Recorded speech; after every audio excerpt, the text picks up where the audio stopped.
नमस्कार दोस्तों, नवभारत टाइम्स में आप सबका बहुत बहुत स्वागत है। मैं प्रशांत जैन और आज हमारे साथ मौजूद हैं बेहद ख़ास मेहमान जसपिंदर नरोला मैम। बहुत बहुत स्वागत है आपका। बहुत बहुत धन्यवाद नवभारत टाइम्स का, आपका जी, आपके सब कलीग्स का बहुत बहुत धन्यवाद। मैम सबसे पहले मैं आपको बधाई देना चाहूँगा जो रिसेंट में आपको पद्मश्री मिला। जी तो जी, उसके लिए बहुत बहुत शुक्रिया आप सबका। तो मैम जैसे इतना लंबा सफ़र हो गया आपको, मतलब आपने सन 2000 से भी पहले मतलब शुरू किया था। आजकल तो नए बच्चे मतलब जो नई जनरेशन है वो एक पूरी मतलब जनरेशन ही बदल चुकी है। उससे पहले से आपने शुरू किया हुआ, तो इस सफ़र को आप कैसे देखते हैं? और जब मतलब आपको सरकार ने भी सम्मानित किया, पूरे भारत ने आपको सम्मानित किया। मेरा सफ़र शुरू हुआ था प्रिसाइसली 1974 से। जी। तो तभी से मेरे गाने हिट हुए और तमादम मस्त कलंदर जब मैं बहुत छोटी सी थी तो उस वक्त मैंने हिंदुस्तान में पहली कलाकार थी जिसने ये गाया था गाना, और इससे मुझे बहुत प्रसिद्धि मिली इस गाने से। और ये जालंधर दूरदर्शन का उद्घाटन था, तो दिल्ली दूरदर्शन से मुझे स्पेशली वहाँ लेकर गए थे और गोद में उठाकर प्रेजेंट किया था स्टेज पर। तो ये उस वक्त की बात है। और मुझे तो अभी भी आज यहाँ आके याद आ रहा है कि इंडिया गेट में स्कूल था मेरा। जी जी। तो वहाँ से जब स्कूल ख़त्म हुआ तो वहाँ से सीधा यहाँ इंटरव्यू थी मेरी नवभारत में, तो तब मैं आई थी। अब मुझे ये याद नहीं है कि कौन सा साल था जी, लेकिन बहुत अर्ली ईयर्स की बात होगी ये, क्योंकि बीच में कभी गोल्ड मेडल मिला है क्लासिकल शंकर्स कंपटीशन में, और कभी जो है वो कुछ ना कुछ तो सुर्खियों में रहते ही थे जी। और उस वक्त मीडिया इतना स्ट्रॉन्ग नहीं था, तो तब से हमने जो है काम शुरू कर दिया था। और आज तो मतलब पूरी काया ही पलट हो गया है, बिल्कुल अलग हो गया। तो ये बस उसी ऊपर वाले का पूरा उसका जो प्रताप है कि उसने अभी तक बना के रखी है बात। नहीं, बहुत बहुत धन्यवाद मैम आपका कि आपने मतलब नवभारत टाइम्स को अभी तक अपनी यादों में रखा हुआ है। आपने जैसा बताया कि आप बहुत पहले कभी आए थे। जी जी, उसके बाद भी आई हूँ जी, उसके बाद भी आई हूँ, बट सबसे पहला मैं आपको बता रही हूँ कि बहुत छुटपन में यहाँ जब मेरी मतलब इंटरव्यू हुई, और वो तो पता नहीं आज होंगे नहीं होंगे जिन्होंने इंटरव्यू ली थी, लेकिन मुझे नवभारत टाइम्स से तब से जुड़े हैं। घर पे नवभारत टाइम्स आता था और हमेशा से ही देखते रहे हैं, और हमें भी उन्होंने इतना प्यार दिया आप लोगों ने सबने कि वो हृदय में हमेशा वो जगह बना के रखे हुए हैं।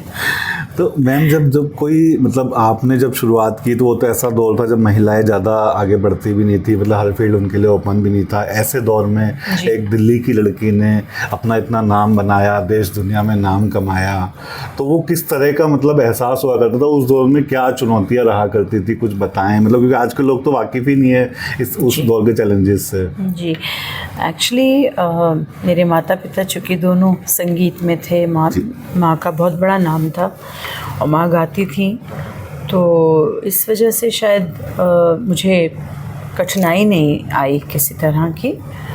और हमने तो देखा लेडी को काम करते हुए घर में ही, और प्रोग्राम पे जाना और फिर वापस आना, बस मैंने कुछ साल ही उनको देखा है। उसके बाद तो फिर मैंने शुरू कर दिया था, 7-8 साल की तो मैं भी शुरू हो गई। तो इस वजह से मैं समझती हूँ कि लेडीज़ के लिए तब ज़्यादा मुश्किल था जब मम्मी वगैरह का टाइम था, कि उस वक्त हमारे घरों में संगीत नहीं था, कोई पीछे से कोई फैमिली बैकग्राउंड ऐसा था नहीं।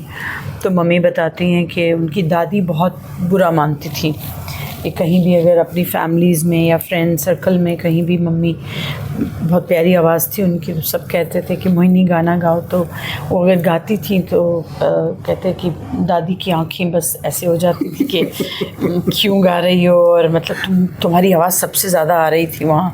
तो इस तरह का उन लोगों ने देखे हैं पल, लेकिन हम लोगों ने ऐसे पल नहीं देखे हमारे। तो हाँ, ये ज़रूर है कि प्रोटेक्टिव थे माँ बाप बहुत ज़्यादा, और उसको लेकर के मैं हमेशा मम्मी डैडी के साथ ही रही हूँ और उनके साथ ही हर जगह गई, प्रोग्राम पर, रिकॉर्डिंग पर, इंटरव्यूज़ पर, किसी कंपटीशन पर, मतलब हर जगह मम्मी डैडी साथ ही होते थे। कई बार डैडी रिकॉर्डिंग में अगर व्यस्त हैं तो फिर मम्मी जाती थी साथ, और मम्मी को सब पता था, पूरा उनको वातावरण पूरा मालूम था, तो इस वजह से वो सतर्क भी थी बहुत, और थोड़ा था हमारे ऊपर उनका कंट्रोल थोड़ा ज़्यादा था, माँ का ज़्यादा था जी। पिता से। तो पर अच्छा है, हमारे अच्छे के लिए ही था जो था। जी। आज उसने हमें बहुत एक ऐसा स्थान दिया है जो मतलब माँ बाप अगर ना हो, ऐसा रास्ता मार्गदर्शन अगर कोई ना करे, और सबसे सर्वप्रथम तो मैं अपने माँ बाबा को ही मानती हूँ कि उन लोगों ने ही इसका श्रेय उन्हीं को ही जाता है आज जो भी मैं हूँ। तो बस ज़िंदगी ऐसे ही निकल गई, और जसपिंदर आज आपके सामने बैठी है, और ये सब हो रहा है, जो भी हो रहा है ये सब उसकी कृपा ही है।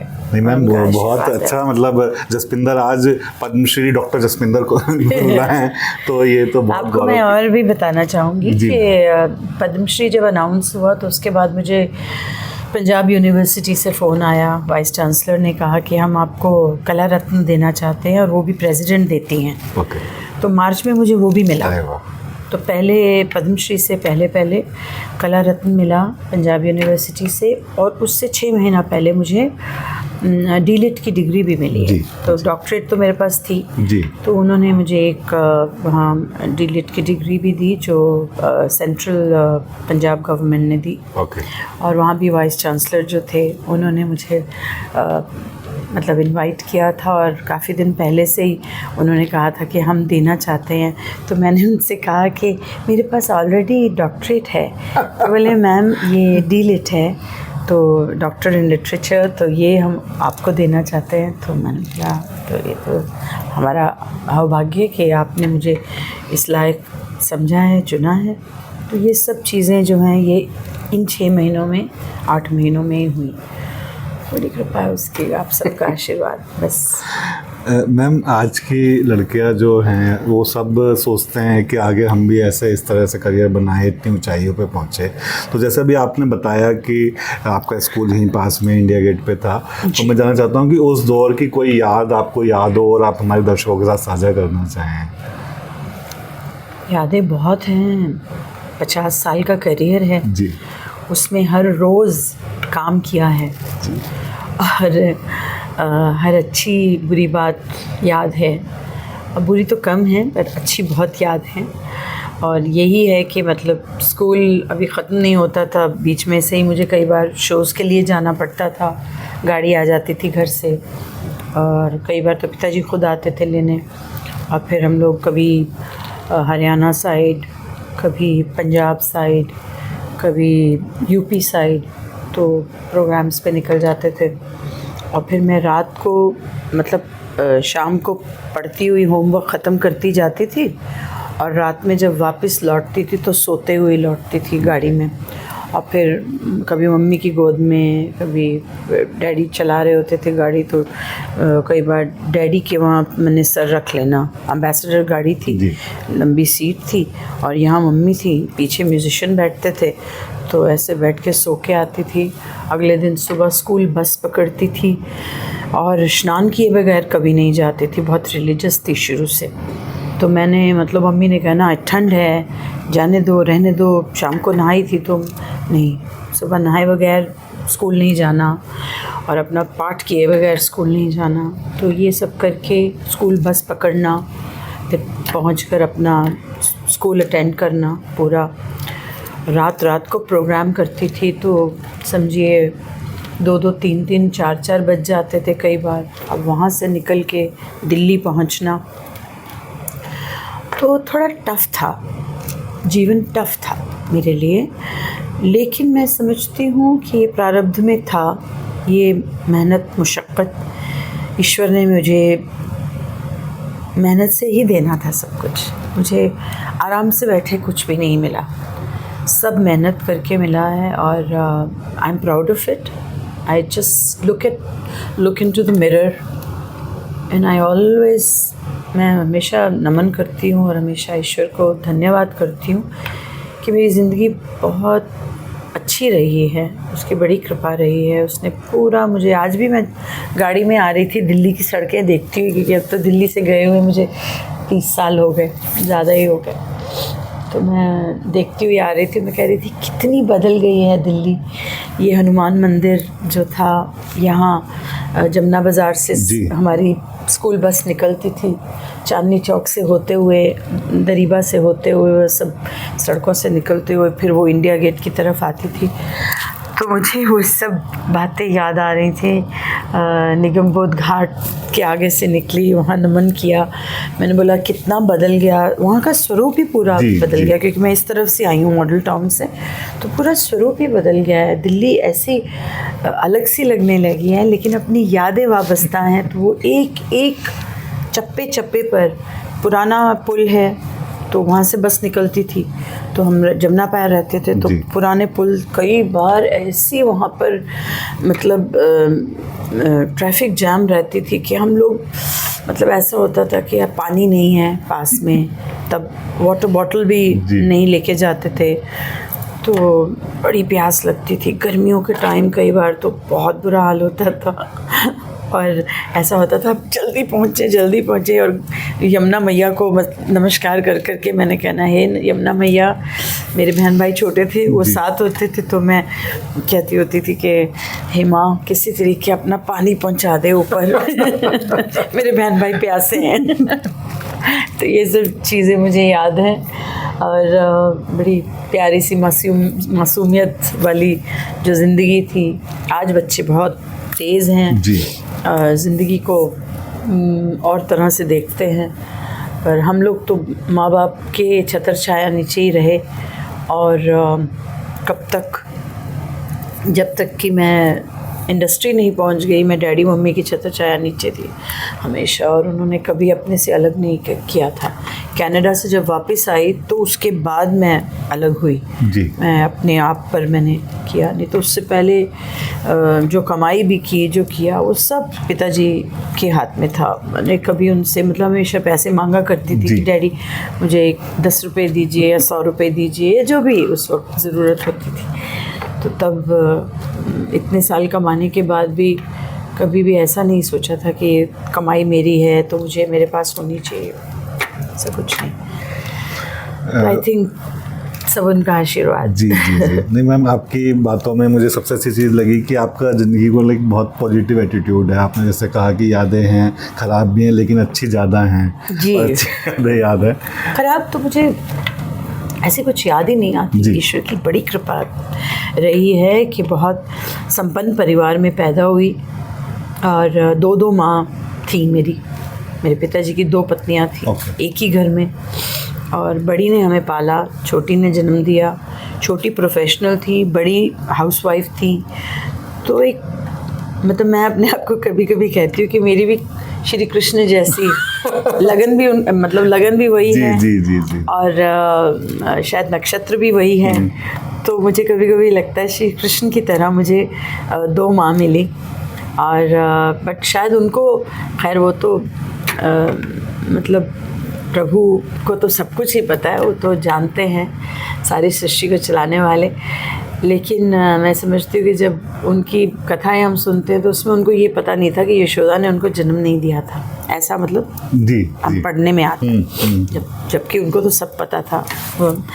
तो और लेकिन हमें पता था कि इस माँ ने हमें जन्म नहीं दिया, लेकिन हमने उस माँ को अपने जननी से मतलब पहले उनको दर्जा दिया।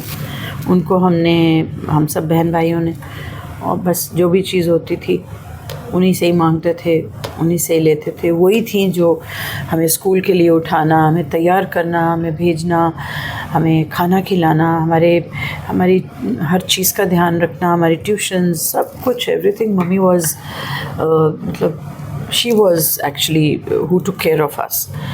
छोटी माँ जो थी वो प्रोफेशनल थी, वो बाहर रहती थी, और उन्होंने भी कभी ये नहीं जताया कि ये मेरे बच्चे हैं। और हमेशा बोला उसी के बच्चे हो तो मतलब ये इस तरह का मैंने अपने घर में वातावरण देखा। तो शायद उसका ही नतीजा है कि जो भी आज हम हैं, हम लोग सभी एक अच्छे माँ बाप की औलाद हैं। और हमेशा मांगती हूँ कि ये बार बार मिले मुझे, जी, हर जन्म में यही हमें मिले। और हमें इन्हीं से कितना कुछ सीखा। माँ इतनी रिलीजियस थी, सुबह गुरुद्वारे जाना, हम लोग के उठने से पहले माँ गुरुद्वारे होके आ जाती थी, पाठ ख़त्म करती थी, और फिर हम लोगों को नाश्ता देना, सब करना। तो बहुत ही, और दूसरी देखो, मतलब 9 महीने पेट में थी मैं, और आखिरी दिन तक प्रोग्राम कर रही थी। और हरिद्वार लास्ट प्रोग्राम जब किया तो उसके बाद पिताजी से कहा कि मुझे तो दिल्ली भेज दीजिए जल्दी, कि अभी तो मुझे लगता है कि I will deliver the child. तो मैं पहली बच्ची हूँ। और फिर माँ को, फिर डैडी ने, हम गाड़ी से ही, मम्मी गई थी तो साथ में घर के मेंबर्स और भी थे कि अगर कुछ ऐसा हो जाए। और आगे लखनऊ जाना था प्रोग्राम पे। तो पिताजी ने बोला लखनऊ प्रोग्राम है। बोले प्रोग्राम अब नहीं कर पाऊँगी, अब आप हमें दिल्ली भेजिए, आप जाइए। तो फिर वो वहाँ प्रोग्राम करने गए, और फिर हम जो है दिल्ली में फिर हमारा जन्म हुआ जब। तो उसी दिन, जिस दिन वो लौटी, उसी दिन शाम को हमारे। तो मैम आपके बारे में बिल्कुल ही मतलब कहना गलत नहीं हुआ कि आपको बिल्कुल माँ के पेट से ही आपने संघर्ष देखा। पक्का माँ कहती थी, कहती थी अभिमन्यु ने अपनी माँ के गर्भ में चक्रव्यूह का सारा सिस्टम सीखा था, और इसने भी मेरे गर्भ में जब थी तो ये सुनती रही, क्योंकि वो जिन जिन को सुनती थी उनका असर मेरे ऊपर आया। आशा जी का असर आया, लता जी का असर आया, नूरजहाँ जी का असर आया, क्योंकि नूरजहाँ जी को बहुत सुनती थी और गज़लें सुनती थी। तो मुझे गज़ल, मेरा तलफ़्फ़ुज़ बहुत अच्छा था शुरू से उर्दू का। तो उन्हें मतलब बिना पढ़े, छोटा बच्चा 8 साल का उर्दू की गज़ल गा रहा है, गज़ल को गज़ल कह रहा है, गज़ल नहीं कह रहा है। तो ये सब चीज़ें जो हैं, ये बस मुझे लगता है कि माँ के ही गर्भ में ही सीख ली मैंने। जी मैम, जैसे अभी आपको पद्म श्री मिला, इतना सम्मान मिला, तो मैं जानना चाहूँगा कि जब आपको फिल्म फेयर मिला था उस समय की क्या याद है आपको? जब फिल्म फेयर मिला था तब भी बहुत खुशी हुई थी। और मैं अभी आई थिंक बॉम्बे गए मुझे शायद 2 साल ही हुए थे, और एकदम से ये गाने एक के बाद एक हिट आए। तो ऐसा सब का मानना था, सब कह रहे थे कि इस बार तो जसविंदर को ही मिलना है फिल्म फेयर, देखिए।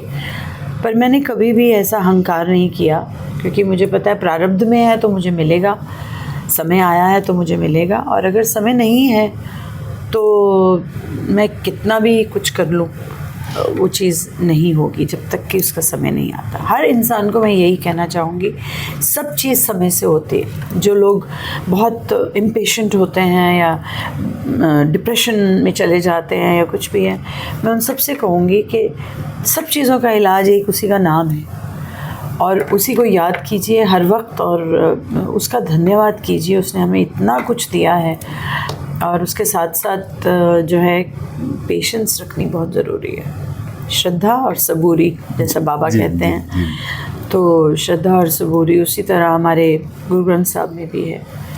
तो हुक्म अंदर सबको बाहर हुक्म ना कोई। तो जो उसका हुक्म होता है तभी चीज़ें होती हैं, और उसके बगैर तो पत्ता भी नहीं हिलता, हम सब जानते ही हैं। बहुत बढ़िया। तो ये चीज़ें हैं, ये मतलब ये चीज़ें बहुत ज़रूरी हैं। आपको उस पर आस्था रखनी होगी और समय का इंतज़ार करना होगा। अपनी ये नहीं कि बिना कार्य किए, भगवान श्री कृष्ण कहते हैं कर्मण्येवाधिकारस्ते, तो मतलब उसके जब तक कर्म नहीं करेंगे तब तक तो कुछ होगा नहीं। तो कर्म तो करना ही पड़ेगा, और फिर उसके बाद जब उसने देना है तभी देना है, और नहीं देना है तो उसमें भी उसका कोई राज है। मैम आज हम एक सुरीली आवाज़ के साथ हैं, तो इसलिए हम इस बातचीत की जो एंड में एक आपकी पसंद का एक गाना सुनना चाहेंगे हमारे दर्शकों के लिए। हे प्रभु आप लोग इतने मतलब ये मेरे लिए काफ़ी जल्दी है। वैसे तो मैं मौन में होती हूँ, अगर बॉम्बे हूँ तो मैं मौन में होती हूँ। अब क्योंकि ट्रैवल कर रही हूँ तो आजकल मौन नहीं है, और उसके बाद फिर रियाज़ का शुरू हो जाता है। और इन दिनों में जब से आई हूँ तब से तानपुरा भी नहीं खोल पाई। तो 2 लाइनें मैम बस, क्या सुनना चाहेंगे बोलिए। कुछ भी मैम जो आपको मतलब हमारे दर्शक आपका इंतजार कर रहे हैं सर। हाँ, तो मैं सबसे प्रथम गाना अपना जो बहुत फेमस हुआ जब मैं बच्ची थी और वो लोगों के दिलों तक पहुंचा, और आज भी वो गाना बहुत ज़िंदा है, एक सूफ़ी कलाम है। और मुझे तो मेरे प्रभु का दीदार होता है जब भी गाती हूँ। तो